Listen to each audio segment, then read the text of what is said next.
Imagine walking past a billboard on your way to work every single morning. You think it's just an ad for insurance or soup, so you ignore it. But then, a mysterious stranger hands you a decoder ring, and you realize that boring billboard actually contains a countdown clock. And it's ticking down to the exact moment the world is going to catch fire. That is exactly what is happening with the Gothic cathedrals you see on postcards. According to the mysterious 20th century alchemist Fulcanelli, we've gotten the purpose of these monuments wrong for centuries. These aren't just churches. They are massive stone survival manuals written in a secret language by alchemists of the Middle Ages. And they didn't build them to save your soul. They built them to warn us about a specific date when the sun is going to try to kill us all. Buckle up. Okay, so I want you to picture something, a scenario. It's a hypothetical, but it's one the U.S. government actually spent millions of dollars on back in the 90s. This isn't sci-fi. It was a real, honest-to-God project. For the Sandia National Labs, I remember this, the Nuclear Semiotics Project. That's the one, exactly. So here's the problem they had. You've got all this nuclear waste. You bury it miles underground in a salt mine. It's going to be lethally radioactive for 10,000 years. 10,000 years. It's a time scale that's almost impossible for a human to really comprehend. Right. I mean, civilizations rise and fall in a fraction of that time. Languages are born and die. Empires crumble to dust. So how on earth do you build a warning sign that someone or something is still going to be able to read in 5,000 years? It is a genuinely terrifying design challenge. I mean, it really is. Because if you just write danger in English, well, in 3,000 years, English might be a dead language. Completely indecipherable. And if you use a symbol, like a skull and crossbones, that's even riskier. To a future culture, who knows what that means? It might signify pirate treasure or burial ground of a great king.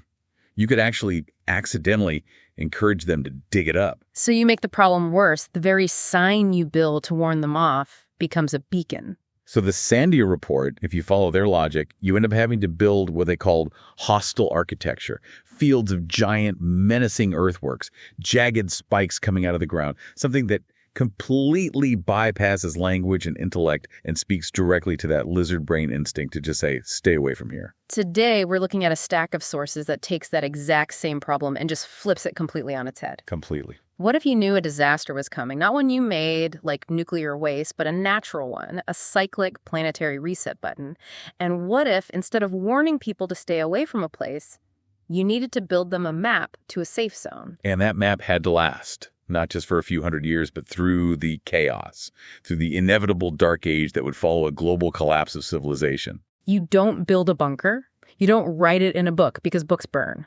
You definitely don't save it to the cloud. No, you build a cathedral. You hide the map, the data, in the one type of structure that people will protect at all costs. You make it so breathtakingly beautiful that future generations will preserve it, cherish it, even if they've completely forgotten how to read the message carved into its stones. Even if they've forgotten why they're protecting it. Today on The Deep Dive, we are unpacking one of the absolute densest, most controversial, and frankly, one of the most unsettling mysteries in the entire esoteric world. We're talking about the Apocalypse Code. It is a rabbit hole of epic proportions. It starts with medieval stonemasons, goes through a deeply mysterious 20th century alchemist who might have been a world-class physicist in disguise, and it ends, and I mean this quite literally, at the supermassive black hole at the center of our galaxy. We're looking at the foundational texts by the alchemist Fulcanelli, specifically his masterwork, Le Mystère des Cathedrals. And then we're diving into the work of modern researchers, guys like Jay Weidner and Vincent Bridges, who claim they finally cracked his code. And the headline here, the big takeaway, is just, it's intense. It's staggering. They claim the great Gothic cathedrals of Europe, Notre Dame, Chartres, Amiens, they aren't just churches. They're not just books of scripture. They are scientific textbooks, written in stone. They are time capsules. And they are clocks. And according to these sources, the alarm on that clock is going off right now. This isn't ancient history. This isn't a metaphor. It's a warning that they believe is for us, for this generation. So let's get into it. Let's start with the architect of this whole theory. Who is Fulcanelli? Because looking at the notes, calling him the Gandalf of this story feels like a bit of an understatement. It really is. Fulcanelli is the great ghost of 20th century esotericism. He's a complete enigma. We know he was active in Paris in the 1920s, that he was the center of a small circle of students. We know he was a master alchemist. And I don't mean some guy dabbling in magic tricks. I mean, he was respected by the scientific elite of his time. People like the physicist Jacques Bergier. But we don't know his real name. Not at all. Not for sure, no. Fulcanelli is a pseudonym, a pen name. And it's a clue in itself. It's a phonetic play on words. Vulcan, the Roman god of the forge and fire, and Helios, the Greek god of the sun. So his name literally means the fire of the sun. Okay, so he's branding himself right from the start. Oh, absolutely. Yeah. There are theories that he was actually a committee of people, or maybe he was a famous physicist of the day like Jules Violle. We just don't know. Yeah. But the story goes that in 1926, he hands the completed manuscript for The Mystery of the Cathedrals to his top student, a man named Eugène Canceller, and then he just vanishes. He pulls a D.B. Cooper, just walks out of history. Effectively, yes. There are these tantalizing stories of sightings years later where he supposedly looked decades younger than he did in the 20s, which of course just fuels the whole alchemical legend of the elixir of life. But for our purposes, the book is the thing.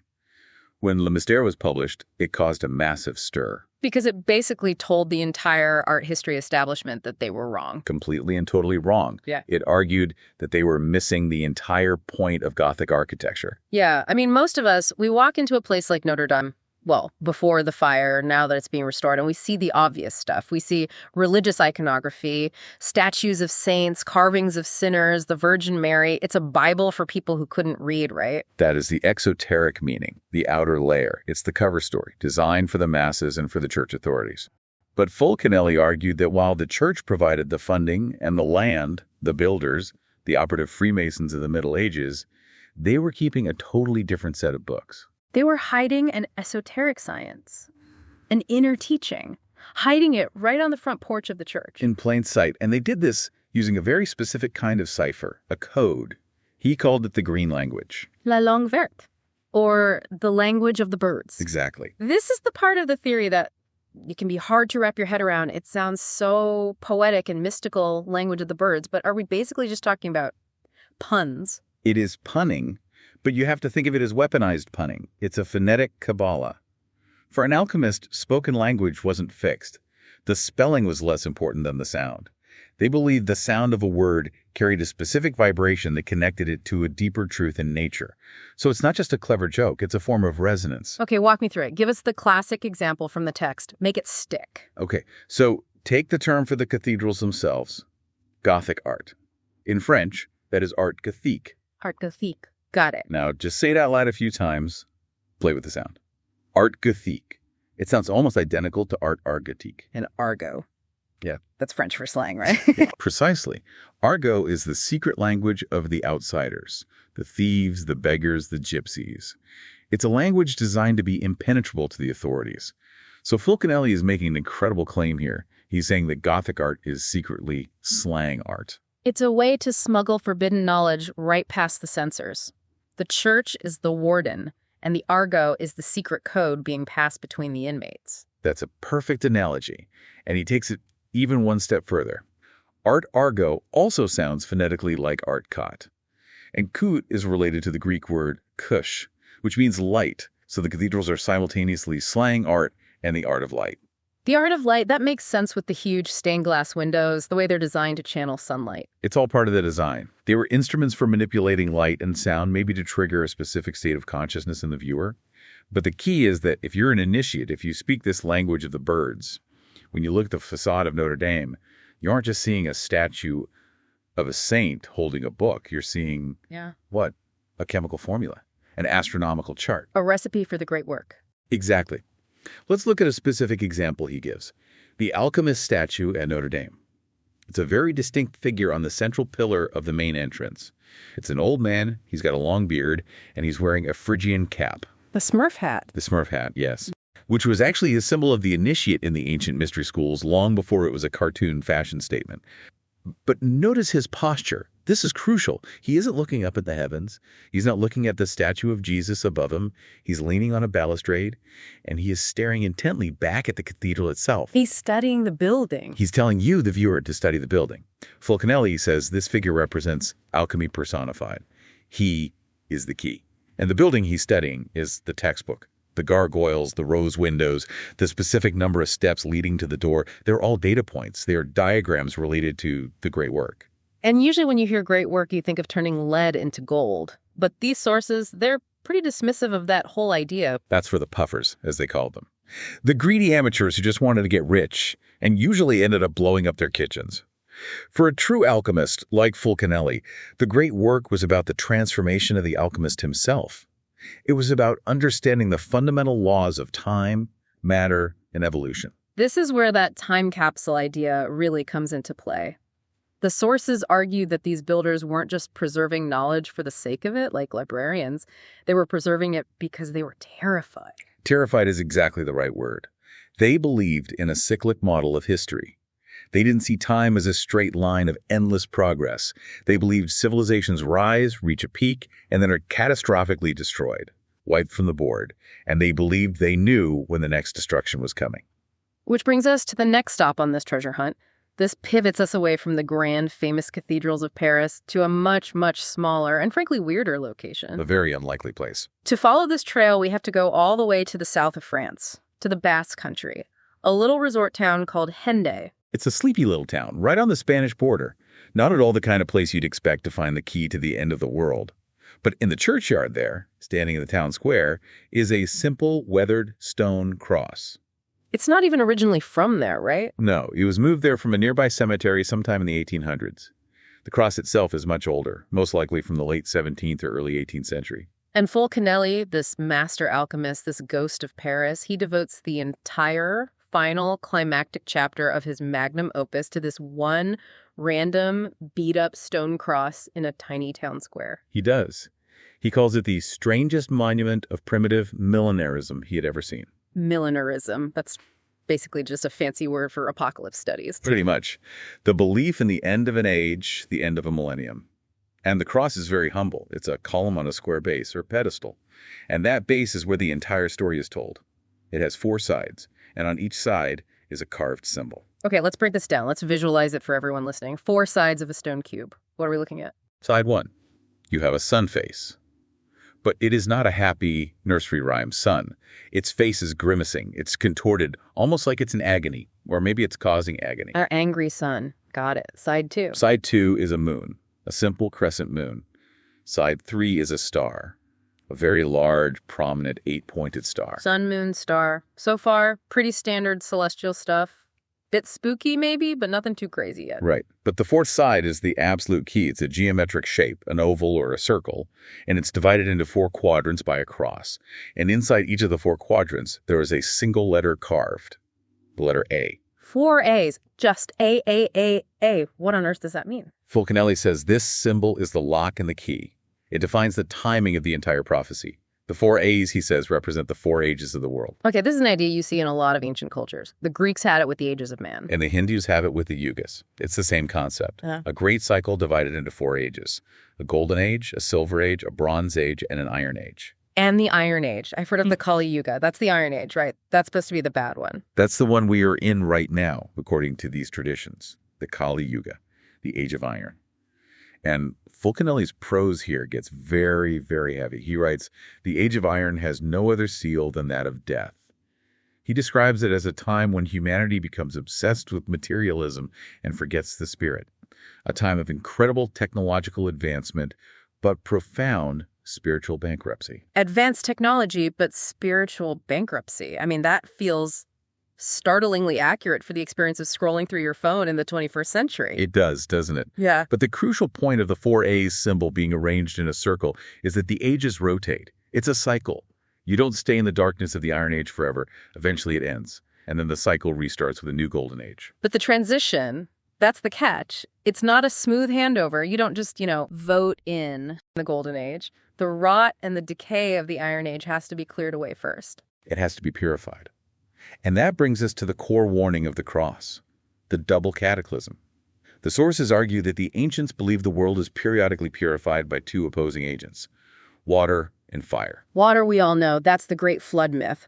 Noah's Ark, the Epic of Gilgamesh, the sinking of Atlantis, that was the last great reset. Correct. The last cycle ended in water. So by that logic, the agent of purification for our cycle, the one that ends the Age of Iron, must be fire. Fire, and the cross explicitly says this. It's not just interpretation. It is carved right at the very top of the cross itself.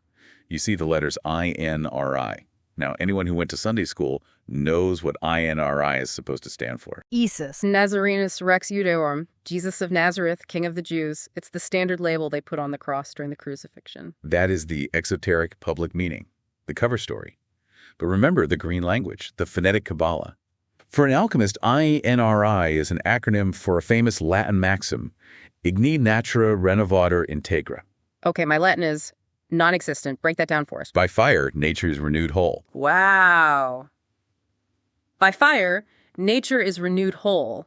That sounds incredibly violent, but also weirdly hopeful. It implies a restoration, not just an annihilation. It's a crucial distinction. It implies that the fire isn't a punishment from some angry, vengeful god. It's a natural cosmic restoration mechanism. It's like a forest fire that burns away all the dead undergrowth so that new life can flourish. But for the creatures living in the forest during the fire, well, that's very small comfort. Okay, let's take a quick breather here just to synthesize all of this, because it's a lot. We have a secret phonetic language hiding in plain sight on the Great Cathedral of Europe. The language of the birds. And that language points us to a specific humble monument in the south of France. And that monument, the Cross of Hendaye, acts as a doomsday clock, warning that our current age, the Iron Age, is scheduled to end in a planetary purification by fire. That's the argument in a nutshell. But so what? I mean, let's be real. People have been predicting the end of the world since the beginning of the world. Every generation thinks they're the last. Why should we care about a 300-year-old stone cross? Why is this one any different? Because, according to the modern researchers like Weidner and Bridges, the clock on this cross doesn't just align with ancient myth. It aligns with modern astronomical data in a way that is, frankly, unnerving. It's not just metaphor, it's astrophysics. So when Fulcanelli talks about fire, he doesn't mean a nuclear war. He's not talking about climate change in the way we usually think about it. No, he means something cosmic, something that comes from above, from the heavens. Okay, let's get into the mechanics of this fire, because the sources get incredibly specific about where this fire comes from, and it brings us right back to that third symbol on the pedestal of the cross. We had the angry sun, the crescent moon, and the star. The great star.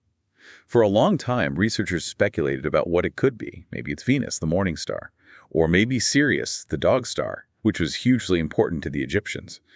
But Weidner and Bridges argue very convincingly that in the context of this universal clock, the star can only represent one thing: the center of our galaxy. The literal supermassive black hole at the heart of the Milky Way, Sagittarius A. The galactic core. The ancients didn't have radio telescopes, obviously, but the sources argue that they understood the deep geometry of the heavens better than we give them credit for. They knew about the great cycle of precession. Okay, I'm going to need you to ELI5 precession for me and for everyone listening. I know it has something to do with the Earth wobbling, but how does a wobble lead to an apocalypse? Imagine the Earth is a spinning top. It's spinning really fast, once a day. That gives us day and night. It's also orbiting the sun once a year. But because the Earth isn't a perfect sphere, it bulges slightly at the equator. The gravity of the sun and the moon tug on it, and that tug causes the axis of rotation to wobble very, very slowly, just like a toy top does when it starts to slow down and it's about to fall over. And this wobble is slow, like really slow. Extremely slow. One full wobble takes roughly 26,000 years. This is the great year, or the precessional cycle. It's the master clock of our solar system. So the sky literally changes over these vast periods of time. The pole star isn't always the same star. Exactly. Polaris is our North Star now, but in 13,000 years it'll be Vega. And more importantly for this theory, the constellation that sits behind the sun on the winter solstice slowly changes. This is where we get the idea of the astrological ages, the age of Pisces, which we're just leaving, and the age of Aquarius, which we're supposedly entering. It's all about the precessional backdrop. Got it. So the Cross of Hendaye is basically a calendar for this massive 26,000-year cycle. It's more than a calendar. It's an alarm clock set for a very specific moment in that cycle, the alignment. It marks the precise time when our winter solstice sun, that's the grimacing sun on the pedestal, lines up perfectly with that great star, the galactic center. It's like a cosmic eclipse. But instead of the moon blocking the sun, our sun is blocking our view of the center of the galaxy. It's a perfect straight line alignment, Earth, sun, galactic core. And according to the astronomical calculations cited in the sources, this alignment is happening, well, right now. The window they pinpoint is roughly between 1998 and 2012. 2012. Okay, here we go. I know everyone immediately rolls their eyes at 2012 because, we're all still here and the world didn't explode. So did the clock break? Did the Mayans get it wrong? Or did we just miss the show? This is a really crucial distinction that the authors make. In the context of a 26,000-year long count, an alignment isn't a single Tuesday afternoon at 3 p.m. It's a season. The sun is half a degree wide in the sky. It takes 36 years for the sun to physically precess across the galactic equator. So 2012 wasn't the end. It was just the center point, the high noon of the alignment. So we are still in that season. We're still in the window. According to these sources, we are absolutely still in the danger zone. We are living through the season of the apocalypse. Because this alignment isn't just about pretty geometry in the sky. It's about ballistics. Ballistics. As in something being fired at us. Yes. This is where they bring in the work of Dr. Paul LaViolette and his Galactic Superwave theory. LaViolette is an astrophysicist who argues that the galactic center isn't just a quiet, passive drain. It's active. It pulsates. It periodically explodes in massive outbursts. Like a cosmic heartbeat. A very, very violent heartbeat. LaViolette calls it a galactic superwave, a terrifyingly powerful volley of cosmic rays and other exotic energies, traveling out from the core at nearly the speed of light. And when this wave hits our solar system, it punches the sun. It supercharges it. It causes the sun to become extremely unstable and active. We're talking about massive coronal mass ejections, solar flares that would make the Carrington event of 1859 look like a tiny sparkler. This, the sources claim, is the cyclic fire that Fulcanelli warned about. So the galaxy sneezes, the sun catches a cosmic cold, and the Earth gets a planetary fever of 1,000,000 degrees. That is a very vivid way to put it, but yes, that's the mechanism. The theory is that the sun erupts, literally scorching the surface of the Earth, and they are very specific that the northern hemisphere will be tried by fire. But the intense heat does something else almost simultaneously. It instantly melts the polar ice caps. And there's the water. There's the double cataclysm. First the fire from the solar eruption, then the water from the resulting global floods. It's the ultimate reset button. The corruption and decay of the Iron Age is burned and then washed away. Oh, this is heavy stuff. I mean, we've got a galactic death wave, a solar tantrum, and a global fire and flood scenario. It sounds completely unsurvivable. But, and this is where it gets really, really wild, the message in the bottle isn't just a warning, it's a map. It is. It's a survival guide. Okay, so we have a galactic superwave incoming, and our sun is about to sneeze fire all over us. If you want to know how you can actually survive this, because according to our sources, there is a map, then you should definitely hit that like and subscribe button right now, and maybe join the membership, because we are about to decode the survival instructions that were hidden in a typo. A typo that just might save your life, or at least your distant descendants' lives. A spelling mistake, literally carved in stone a few hundred years ago. Okay, let's go back to the Cross of Henday. Let's look at the crossbar, the horizontal part. There's a Latin inscription carved there. Yes, it reads, OCRUX, Aves, Pes Unica. And the standard textbook translation of that would be what? Well, it should translate to Halo Krog, our only hope.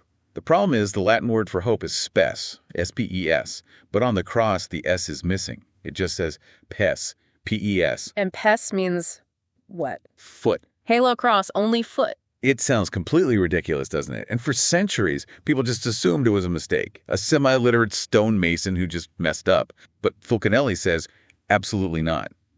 He writes, and this is a direct quote, "The fact that it is a mistake shows us that it is a sign put in on purpose." It's a green language clue. It's designed to be wrong, to make you stop and say, wait a minute, that's not right. What's going on here? Exactly. It's a flag. It's telling the initiate to look closer. So we have a missing S, or more accurately, a displaced S. And this is the great Sherlock Holmes moment in this whole mystery. Where did the S go and what does it signify? This is where Weidner and Bridges come in with this incredible piece of cryptographic decoding. They realized that to solve the riddle, you have to treat the entire inscription as an anagram. But it's not just a random jumble of letters. You have to follow the symbolic rules. Correct. In the phonetic Kabbalah, the letter S makes a hissing sound, like a snake. The snake has always been a symbol of wisdom, but also of the helical spiral, like DNA, or the shape of our galaxy. But what happens visually, if you take a snake, a wavy line, and you cross it, You get an X. or a cross. Right. The S of spes, of hope, is transformed into an X, the symbol of the cross, the place of salvation. The authors suggest that the S was displaced from the word to point towards a specific location. So when they took the letters of the full inscription, O, C-R-U-X, a ves pesi unica, they rearranged them, applying this S to X transformation, they got a result that is just stunning. Don't leave us hanging. Tell us the result. Cusco, KV, Peru, Inca. Get out of here. No. You're telling me that a 17th century French cross has the words Cusco Cave, Peru, Inca hiding inside a Latin typo? That is the core of their argument. And it gets even more specific. They found another arrangement of the letters that yields the word Ur, C-O-S-S. So they went and looked at a map.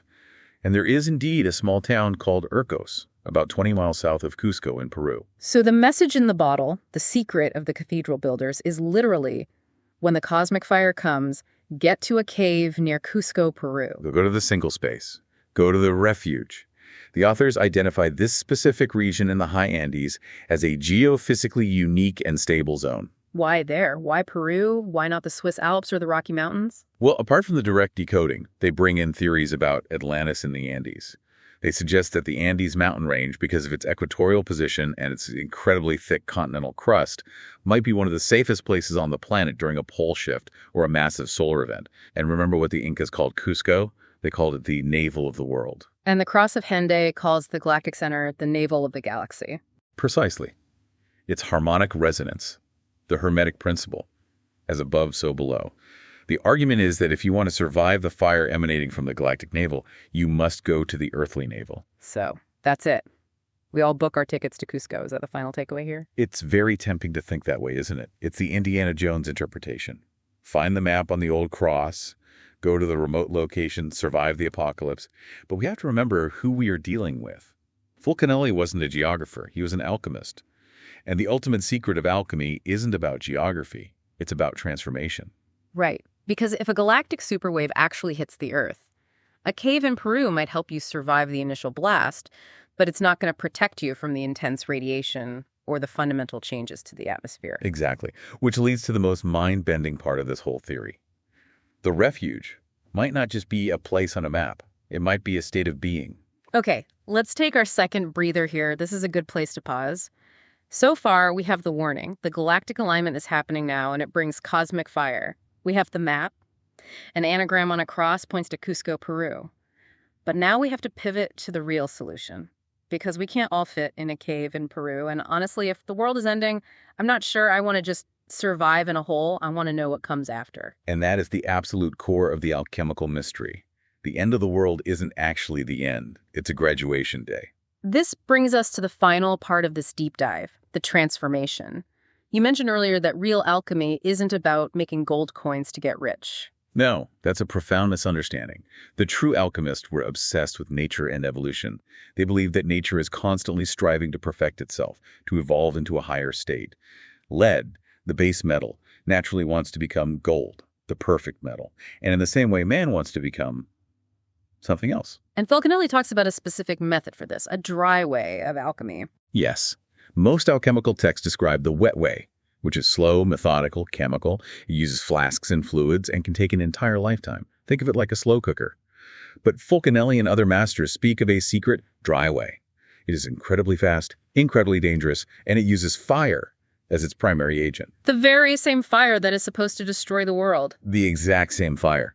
The source material proposes that the intense, high-frequency cosmic light and radiation from the galactic alignment, the superwave, doesn't just burn things. It acts as an evolutionary catalyst. It triggers a profound biological mutation. So, like the X-Men, a blast of cosmic rays gives you superpowers. In a way, yes, that's the pop culture version of it. The theory is that this radiation directly affects our DNA. Weidner and Bridges connect this idea to concepts like the diamond body or the rainbow body found in advanced Tibetan Tantra. They use the term homo luminous. Homo luminous, man of light. The idea is that this cosmic event is an evolutionary filter. If your biology, and crucially your consciousness, are prepared for it, if you've already done the internal transmutation work, then this massive influx of high-energy light upgrades you. It transmutes your carbon-based body into something more refined, more crystalline, something that can hold and process more light, more information. And if you're not prepared, if you haven't done the work, Then the energy's too much, the voltage is too high for the circuits, the wires melt. The sources talk very vividly about things like spontaneous human combustion or complete madness. The fire destroys what cannot withstand its frequency. So the real refuge, the real cave in Peru, is your own transformed body. You have to build the bunker inside yourself. Precisely. And the insulation for that internal bunker, according to these sources, is compassion. Compassion. Okay, that sounds like something you'd read on a greeting card. How is that a technical survival mechanic? It sounds soft, but in this context, it's highly technical. They argue that the internal process of preparing for this energy involves the conscious cultivation of universal infinite compassion, because compassion connects you to the whole. If you are operating from a place of isolation, of ego, of fear, you are brittle. You will shatter under the pressure. But if you are connected, fluid, and compassionate, your energy field is coherent and strong. You can conduct the energy without burning out. That is fascinating. It literally turns morality into a survival strategy. Being a good person is a form of radiation shielding. It does. It aligns perfectly with this term Fulcanelli uses for the survivors. He calls them the children of Elias. In the Old Testament, the prophet Elias, or Elijah, was the one who didn't die. He ascended to heaven directly in a chariot of fire.